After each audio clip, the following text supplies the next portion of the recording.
Welcome to the Michigan Man Podcast on Wolverine Sports Radio, a member of the V-Sporto Network, and in partnership with SB Nation's Maize and Brew, for Wolverine fans from coast to coast. Go Blue and welcome to our show. I'm your host, Mike Fitzpatrick. With us on our game day segment in just a minute to discuss another busy week on the Michigan athletic scene will be John Borton from the Wolverine Magazine. First, a few of my thoughts to get us rolling. Like most of you, I was hoping our coaching transition would be seamless. It hasn't been, but in reality, anytime a new coach takes the reins, whether it be in Ann Arbor or anywhere else in college football, there will be bumps on the road. It's a guarantee. It takes time to put together a new staff and make sure you get coaches that fit in. Sherrone has a lot on his plate right now, and my advice to all concerned would be, don't hit the panic button just yet. There is a reason Jim chose Sherrone to be his successor. He knew Sherrone was ready and was cut from the same cloth as he was. Now, that doesn't mean we should expect a repeat of the last 3 years. Sherrone needs time and patience from the fan base.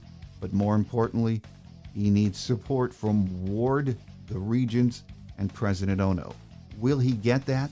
I'm not sure. I'm a skeptic when it comes to expecting any kind of a unified front of support from all of the parties I've just mentioned. I have no doubts about Sherrone. He will succeed. The level of his success will be determined by how much support he gets from the powers that be at Michigan. It's time for them, far past time, to step up and compete with the rest of the college football world and give Sherrone what he needs to do that. I really do hope President Ono will be something most recent Michigan presidents have not been: full and complete supporters of their student athletes. Time will tell. My guest today agrees with me. Sherrone will be a success as head coach at Michigan. We have to be patient, though, especially with this year's brutal schedule. Joining me next is senior editor John Borton from the Wolverine Magazine. So stay with us.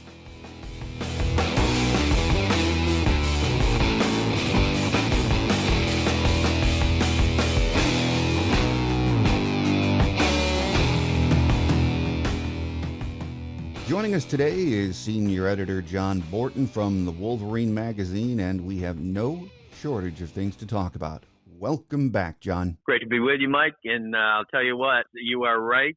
We were talking prior to engaging in this conversation that you had a very, very short time to celebrate a national championship in football till other concerns intruded and everything began to roll in the off season for Michigan. So there's no doubt the win over Washington in that national championship game now seems like a long time ago. Oh, doesn't it? That is a fact. It has been a crazy month since Jim took the Chargers job. And, a lot of the talk is focused on the coaches Jim has taken with him to L.A. Do you think that situation is unusual, or should we have expected that would happen? Well, I think every coach wants, when he moves, he wants to surround himself by people that he can trust and knows. I mean, Jim Harbaugh himself has talked for years about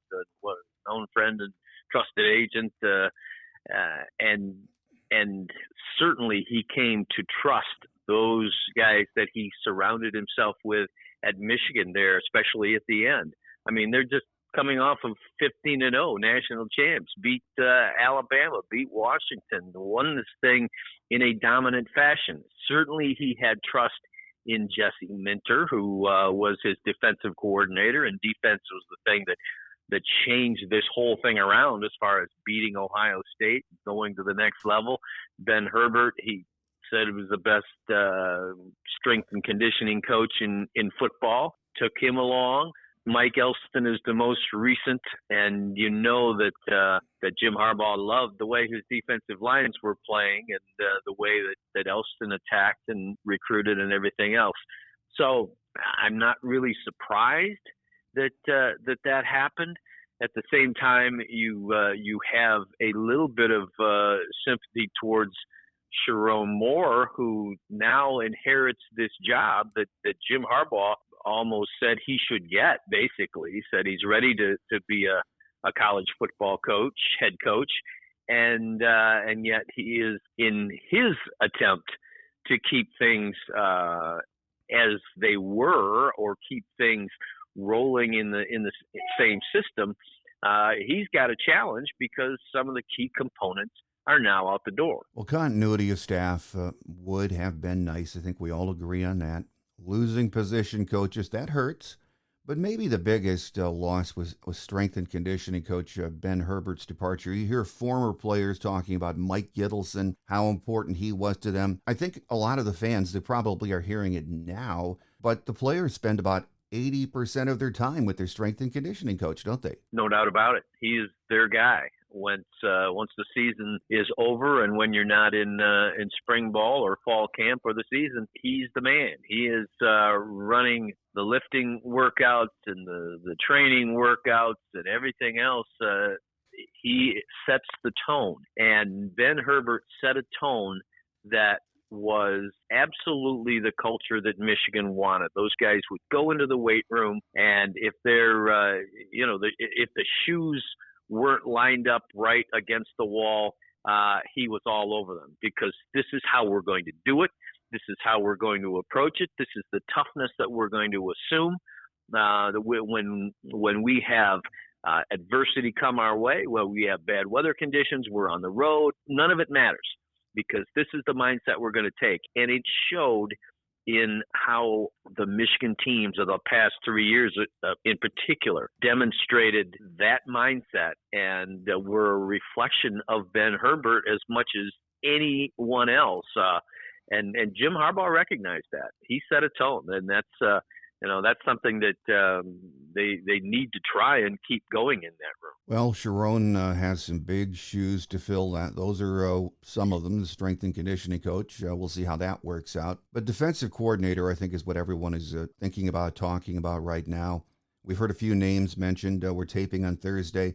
I think later today, Wink Martindale is meeting with Sherrone.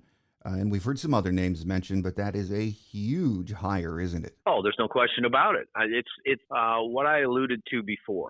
You look at Jim Harbaugh's tenure at Michigan, and for those first 6 years, it wasn't what folks were hoping for, expecting when he came. It was near misses against Ohio State, and sometimes blowouts against Ohio State. And if you can't beat Ohio State, you're not going to do any of the things that you did in this past year to reach the ultimate goal. And then all of a sudden, Jim taps into Brother John's Baltimore Ravens system and coaches, and you get the kind of results that are such a dramatic turnaround. Michigan could score points against Ohio State before, but at times you're giving up 56 and 62, and then suddenly that was sliced in half or more with the advent of Mike McDonald, who is now going to be the head coach in Seattle in the NFL,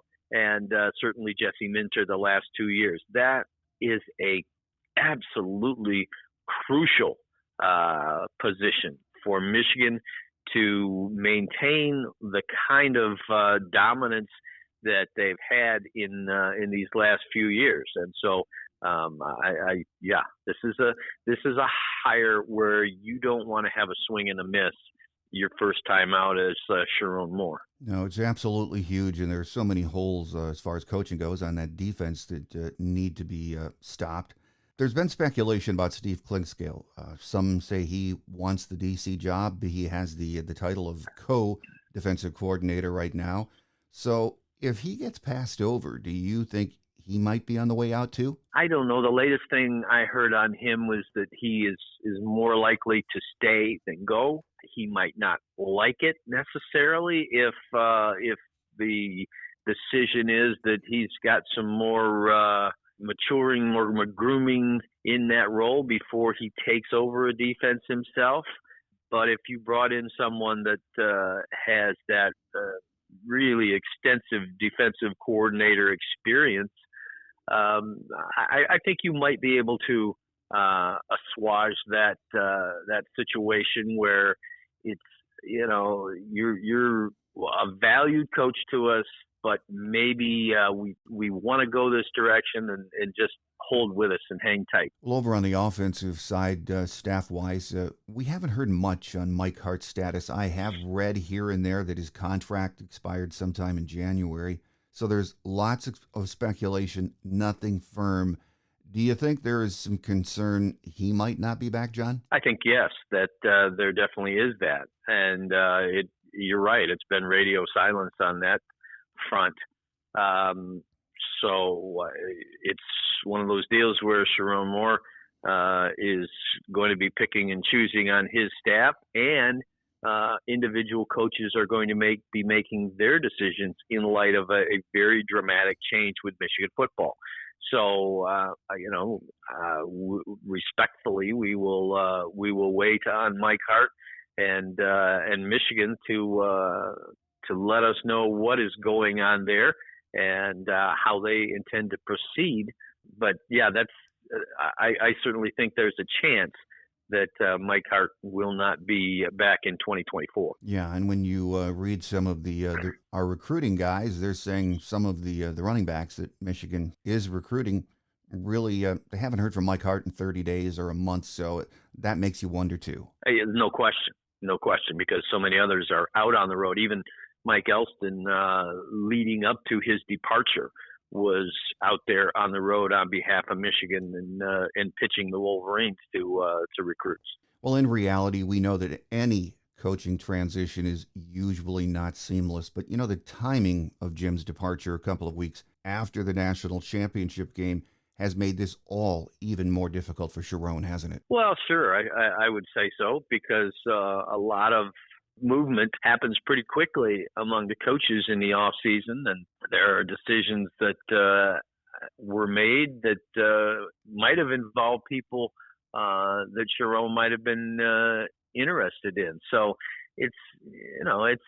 but however that comes down, had you told Sherrone Moore 3 years ago that, Sherrone, you're going to be guiding Michigan as offensive coordinator to a national championship in the 2023 season. You're going to be the head coach for 4 of those games in the absence of a head coach in his final year. And then you are going to be handed this program to build as you will, and you will be given some patience while you're doing it. I think that Sherrone would have signed on for that in a heartbeat. Well, the next thing fans are worried about, a lot of people are worried about, is the portal opening up in the spring after spring practice.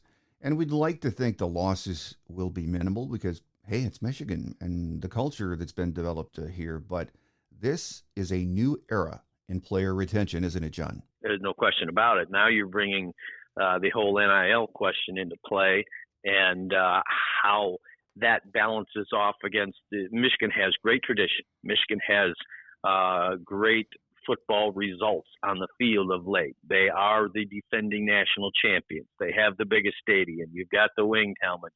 There's a ton to sell. But if you are perceived as being behind a bit in NIL, and that others are out there buying up people like crazy, and one of them is your absolute chief competitor, then you start to think, okay, how is all that going to weigh against each other? How is the team going to hold up against maybe the cash?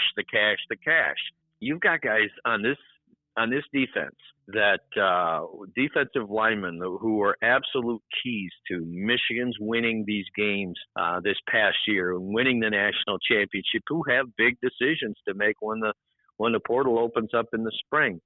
They've lost their strength and conditioning coach, who they greatly admired.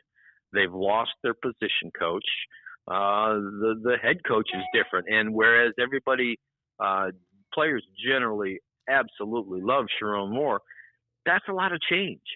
And now all of a sudden, you might have entities coming after you saying, look, you're going to make, if you leave, you're going to make $500,000 to $750,000 or more.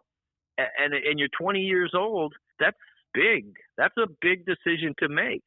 And that's a big challenge now for Michigan to have to meet. And that's just where we're at in college football these days. Well, this whole NIL or pay-for-play situation, Nick Saban mentioned it at the Rose Bowl presser, one of his pressers. He said, hey, let's call it what it is. It's not NIL, it's a pay-for-play, but it has everyone worked up, especially when we are seeing what you just mentioned, Ohio State and other schools throwing out cash. Everyone seems to ask the same question. Why can't Michigan step up and be more competitive? It's a fair question, isn't it? I think it's a fair question. There's no doubt about that. I would say Michigan fans that are intensely interested in producing the kind of seasons that the Wolverines did this past year would say, look, you've got to play the game. You've got to match dollar for dollar, or Michigan can certainly have the type of donors that can get this done. But the perception is that Michigan feels it is a bit above, that sort of operation. And when Ward Manuel says to folks, look, we are not transactional, we're transformational. You will gain so much by coming to Michigan as a person, as a student athlete, as a member of a team. That's more important for the next 40 years. That means something to parents maybe, and to some athletes, but you're also hearing, they're not going to compete with you. You're going to come here, and before you leave, you'll be a millionaire. And I mean, what do you do with that? Like Michigan has declared it is not going to use the pay for play as a way to get people to come to Michigan. That means recruits and the like. It did a good job a year ago using the one more year operational theory to keep the Zinters and the Keegans and the Corums, etc., in place, and it paid off in a national championship. But I think Michigan's going to have some hard decisions to make, and really all of college football has some hard decisions to make. How are they going to govern this? You are not supposed to be able to use cash as an incentive to get high school players to come to your program. The fact that it's being done all over the place, it makes this whole thing look ungovernable. And if it's not fair, if it's not dealt with in a equitable fashion, then programs like Michigan have to make its own decision.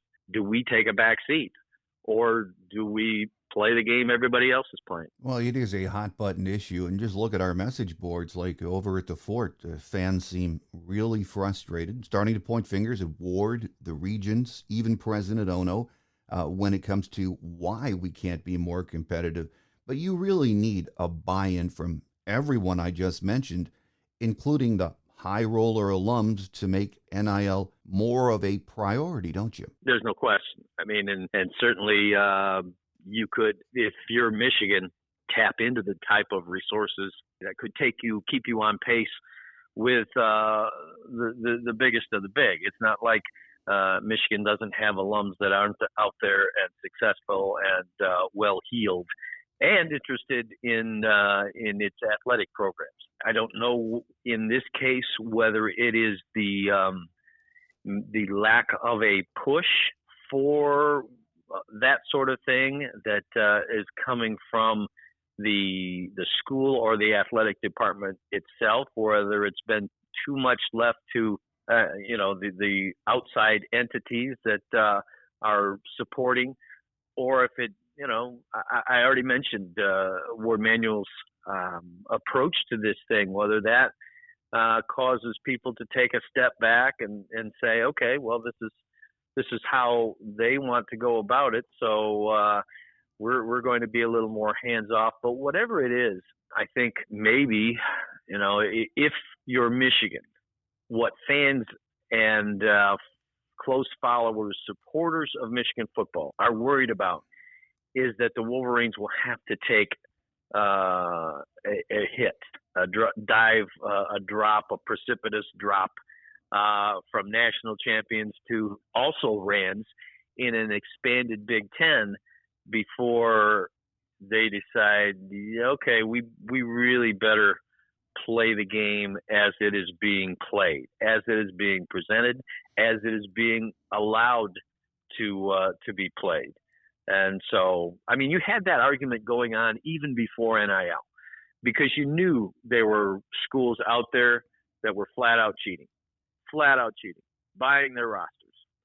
And Michigan wasn't about that. And they were determined to compete without that sort of thing. And now it's almost the same question, although a lot of what is being done in terms of purchasing a roster is legal these days, but not all of it. And if Michigan won't match what's being done, then it's very possible you could see that slide, and then you have the cycle again, which says, okay, we have really got to compete here in a different way at a higher level to match what's going on. Well, it is going to be a pivotal spring for Michigan football, as we've been discussing, and I'm hoping new offensive coordinator Kirk Campbell is right in his message that when it comes to the portal, the grass isn't always greener, and that's a message that Sherrone and the staff are going to really have to emphasize big time this spring, aren't they, John? Absolutely. And they're right. The grass isn't always greener. You could get yourself in a situation where it's really not the culture you've known. It's really not the academic emphasis and help that you've known. And there are a lot of things. You won't necessarily be playing in front of 110,000 on every Saturday. But whereas the grass isn't greener, maybe the cash will be greener. And maybe that's going to be an important part. All I know is I think you can watch a couple of guys and understand where Michigan is at this point with its ability and determination to compete. You look at Mason Graham and you look at Kenneth Grant, a couple of defensive tackles that project to be All-Americans in this next year, and at the heart of a defense that could be really, really good. Are they under the sort of NIL plan or another year plan that keep them in place, even through all the changes that have gone about? And if they are, that's a really good sign for Michigan football. If they aren't, that's an uh-oh moment. Well, even with all of this chaos, John, do you still feel confident Sherrone is going to, pull it together and put another rock-solid team on the field? Or, as we've been discussing, there is still a chance that it could be a precipitous drop-off? Well, I think that it's going to be a solid team. I think they've got enough coming back. Now, you don't have you start with the fact that you don't have the guy that Jim Harbaugh called Michigan's best ever college quarterback in J.J. McCarthy.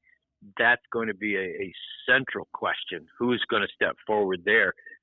But the bigger thing for me is I just think you have to approach 2024 exercising a great amount of patience, because and then that's not something that is typical of a college football fan. We want more of what we had in 2023. Well, look how different things are.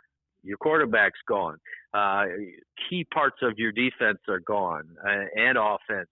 And you big changeover in the coaching staff. You've got things to work through there. And you've got a Big Ten that suddenly includes Washington, USC, Oregon, UCLA. You've got a road trip to Washington. You've got a non-conference game against Texas. And you play USC, you play Ohio State, of course, and this is a death row of a schedule. I mean, it is going to be one of the toughest that I can ever remember in covering Michigan football. And it comes at maybe the toughest time, given everything else that I mentioned. I contend and have for a bit that even if Jim Harbaugh would have come back and kept all these coaches in place, you would have had your hands full keeping it going to the level of the last 3 years, given what your schedule is in 2024. So ultimately, yeah, I think Sherrone's going to be very successful here. But as far as the 2024 season is concerned, you better approach that with a great deal of perspective, or I think you're going to be in for some disappointment.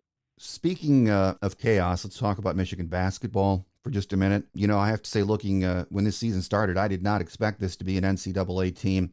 Big win last night, Wednesday night, against Wisconsin at home, but still shocking what we're seeing on the floor overall, isn't it? Oh, there's no question about it. I mean, last night was the complete aberration for a team experiencing a lost season. Who didn't get to halftime against Wisconsin and think, okay, here it goes again. This big, not big lead, but halftime lead is going to now melt away, and Wisconsin rolls, and Michigan again is left wondering what happened from first half to second half. That didn't happen. Michigan stepped forward, played just enough defense to hold off the Badgers, got some good performances, met the adversity when it came, when Doug McDaniel bumped knees and had to go out for a while, and Jalen Llewellyn had to step up. Terrace Reed stepped up at the center spot, and Michigan showed what it can do when it plays as well as it is capable. But for the most part, that's not the expectation with this team, and that's why the stands were about half empty last night. So I think that, that's a good step. That's something that this team desperately needed. And if you're Juwan Howard, you want to build on that as much as you possibly can in going towards the end of this season, in getting a little more consistency out of your program, and giving some hope for the immediate future. The good thing is we still have plenty of basketball left to play, but you have to believe Juwan's future is on, at least right now, shaky ground, isn't it? I think so, and you certainly have a lot of support from Ward Manuel. This is a guy that he hired, and I know has believed in and stood behind greatly. But you're seeing a downward pattern that really can't continue if Ward is going to be able to not only judge this to be going in the right direction, but withstand the pressure that he's feeling and hearing from the outside, because certainly that noise is getting louder and louder. Well, we always like to touch on some of our other winter sports when we talk, John. So let's talk about Kim Barnes-Arico's team for a minute. 15-9 overall, 6-6 in the Big Ten. It's been sort of an up and down year for the ladies, hasn't it? Yeah, no doubt about it. And you look at the recent past and as well as they've played, and you look at some of the recruiting, and people are very excited about the future. This has become kind of that in-between year, almost back and forth, and where will it go? Can they finish strong? What will they do the rest of the season? But it almost feels like there is a bit of a drop-off in consistency, and the expectation that whereas this program has been very, very solid and is going to be on the upswing again in the near term, that this is just one of those years where they're not performing as well as might have been expected. Yeah, I think you can say the same thing about hockey, too. A young team loaded with so much talent, so much fun to watch, and also frustrating at the same time. 14-9-3 right now, but again, they've been madly inconsistent, haven't they? Absolutely, and they win big and then they lose close, and win big and lose close, and that's happened on several occasions lately. But I will say this about hockey. You're looking at 8 wins in the last 10 games.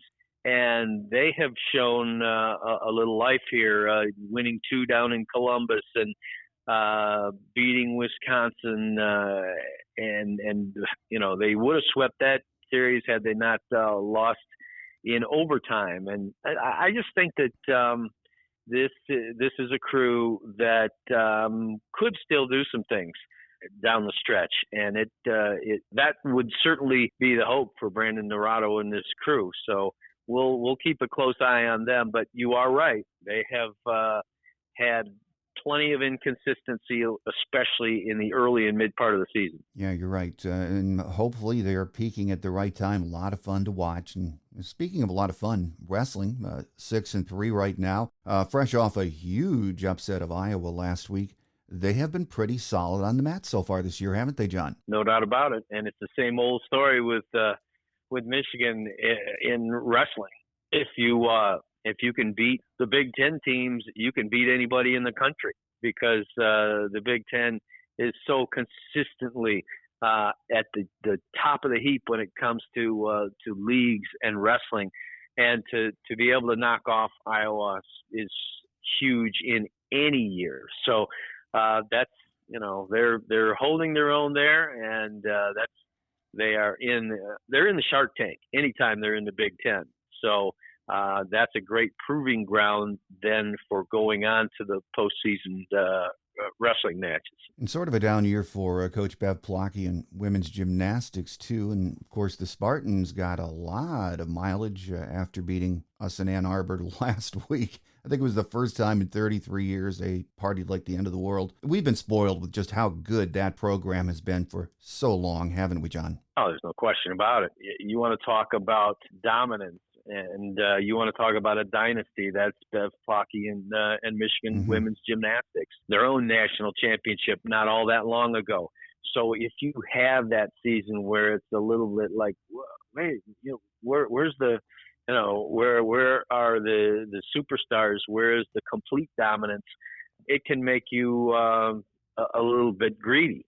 And so that's, when you set the bar as high as this crew has, you're going to have that. And that's not a bad thing, because it means that you have accomplished a great, great deal over the years. Well, final question before we let you get away, John. There's a lot going on, as you can tell from our discussion in the last 35 minutes or so on the Michigan athletic scene, and that's amidst the chaos. And I like to tell the fans that I talk to, hey, take a breath. Take time to savor what Jim Harbaugh and the team accomplished this past year, because it's worth savoring, isn't it, John? There's no doubt about that. I had a conversation after the season with John Jansen, obviously one of the heroes of '97, and for a book that we're putting out commemorative of the championship. And I said to John, a lot of people are going to say that this could be the greatest year in Michigan football history, because you not only won the national championship, you didn't do it by winning one game after the regular season's over. You had, the Big Ten championship game, and then you take on the best of the best, Alabama and Washington, 14-0 Washington, to get that done. And John paused a minute, and he'll fight anybody over how good '97 was. But he said, I won't fight people over that. I will not, because he went through the things that I just named and the accomplishments of this team. And this is something that we haven't seen really in our lifetimes at Michigan. '97, I would pay to see '97 and Heisman winner Charles Woodson taking on the 2023 Michigan football team. And I really do not know who would win that game.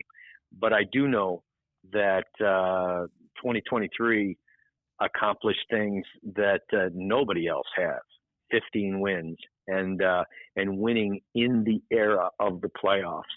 And so if you're a Michigan football fan, you hold on to that and you celebrate that. Yes, you look to the future and you can have your worries, but if you don't enjoy what took place these last several months, then why are you doing it? Absolutely. I couldn't agree with you more.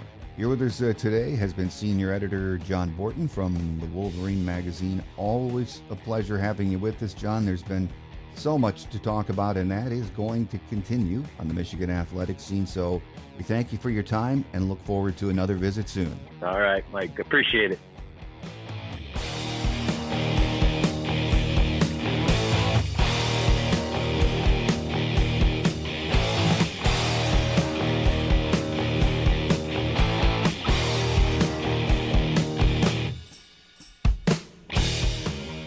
On Quick Hits today, thanks again to John Borton from the Wolverine Magazine for being our guest. We'll be back next week with the latest news, and the way this offseason has been going, there should be plenty to talk about. That does it for now, though. I'm your host, Mike Fitzpatrick. Have a great Wolverine week, everyone. Until we meet again, take care, and as always, go blue. Thanks for joining us today on The Michigan Man, here on Wolverine Sports Radio, a member of the V Sporto Network, and in partnership with SB Nation's Maize and Brew. Our listener lines are open 24/7 for your calls at 313-263-4842. That's 313-263-4842. Or email us at themichiganmanpodcast@yahoo.com. That's themichiganmanpodcast@yahoo.com. The Michigan Man Podcast is produced at the studios of Robin Lynn Productions, Allen Park, Michigan, and is not affiliated with the University of Michigan. Go Blue!